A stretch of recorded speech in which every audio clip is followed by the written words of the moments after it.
We start with a long recap of the previous book. To quickly summarize, Enid and Jessica are both vying for the love of Jonathan Kane. Jonathan may or may not be a vampire. All I know for sure is that he's moody, avoids everyone else, and occasionally complains about the darkness and pain of his heart. So either he's a vampire or a normal teenager. Argo Font Book Review. Argo Font Book Review. Jonathan warns Jessica to stay away from him because he's dangerous and he might do something they'll both regret. She refuses to leave and they start making out. Jonathan shows her around his mansion and, dare I say it, he actually has a personality now. He's smart and funny, and sadly it doesn't take long before he turns back into a grumpy vampire. Jonathan's deliberately vague about his age, and he makes out with Jessica some more. Enid comes to the mansion, and she recognizes Jessica's car. She's furious that Jessica's making a move on Jonathan. Doesn't Jessica know that Enid and Jonathan are soulmates? Sure, Enid has never talked to him before, but she's confident he came all the way from Europe to marry her. Is Enid always this obsessive with boys? Anyway, Enid is crushed when she peers into the window and sees Jonathan making out with Jessica. Jonathan tells Jessica to stop. They can't do this. He can't be with her. She asks why several times, but he refuses to tell her his tragic backstory. All he says is that they can never be together, at which point Jessica runs away crying. Enid is all, "Sweet! The homewrecker is gone! It's Enid time now!" Enid goes inside, introduces herself to Jonathan for the first time, and I kid you not, they immediately start making out. Since he's a vampire, he pays particular attention to biting the side of her neck. Her blood boils within her, and she begs him not to stop. Then the book cuts away to another scene before anything R-rated happens. While all of this is going on, Elizabeth hears about a second murder. The victim is a blonde teenage girl, and Elizabeth is worried that it's Jessica. She rushes to the crime scene and harasses the police until they show her the corpse. This takes 3 chapters, and to be honest, it's kind of bland for a murder scene. The Jessica might be dead drama would have been a lot more effective if we didn't already know Jessica's still alive and well, visiting with Mr. I make out with any girl who enters my house.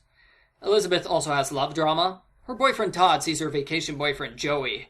Todd gets furious at Elizabeth and he refuses to talk to her again. He takes the breakup really hard, as in he can barely move for 2 whole days, he's so upset. I wonder why he didn't react like that the other 5 times Elizabeth cheated on him. Todd decides he's had enough of being a good guy. From now on, he's gonna be a bad boy rebel. He starts wearing all black, hanging out with Bruce Patman, and they plan a party at Jonathan's house next Friday. Todd's new identity seems to work. He becomes popular with a lot of girls, especially Amy's cousin Katrina. Since 2 teenagers have been killed recently, the town announces a 10 o'clock curfew for all people under 18. None of the high schoolers approve. Enid has a hickey after making out with Jonathan. She brags about it to everyone in school, and Jessica's distraught. How could Jonathan betray their love? Jessica confronts Jonathan. She dares him to look her in the eyes and say he doesn't have feelings for her. He tries, but he can't do it because he loves her so much, and it's tragic. Elizabeth tries to talk to Todd a few times, but he doesn't listen.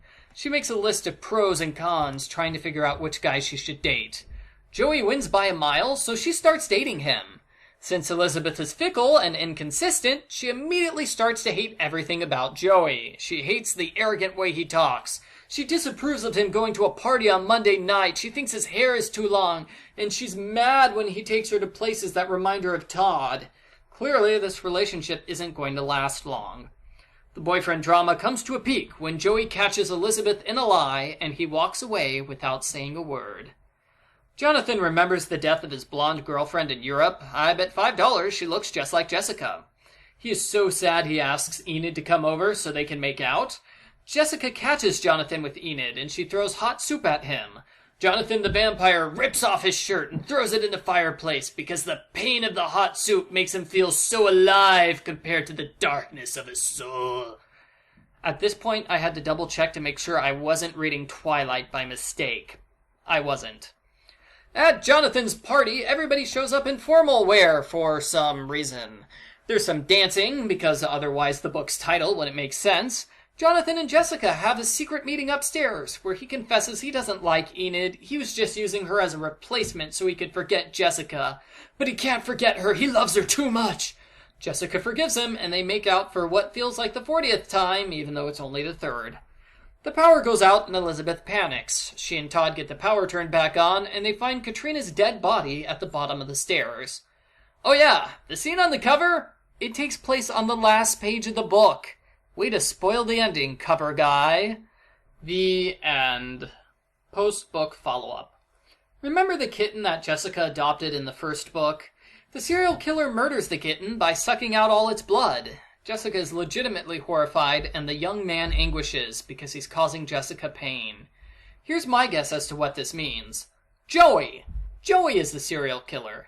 Besides Jonathan, he's the only young man who's not a regular character in the series. Overall, the book is good? The vampire stuff is over the top. It's ridiculous how Jonathan makes out with girls at the drop of a hat, and I'm tired of how he complains about his tragic backstory without bothering to tell us what the tragedy is. But the Jessica-Enid feud was interesting, and it was also interesting to see Todd try out a new personality. The low point of the book is Elizabeth. She wastes 3 chapters on, oh my gosh, Jessica might be dead drama, which is pointless because we know Jessica's still alive. She wastes 3 chapters angsting over Todd, but she only says 2 sentences to him at most.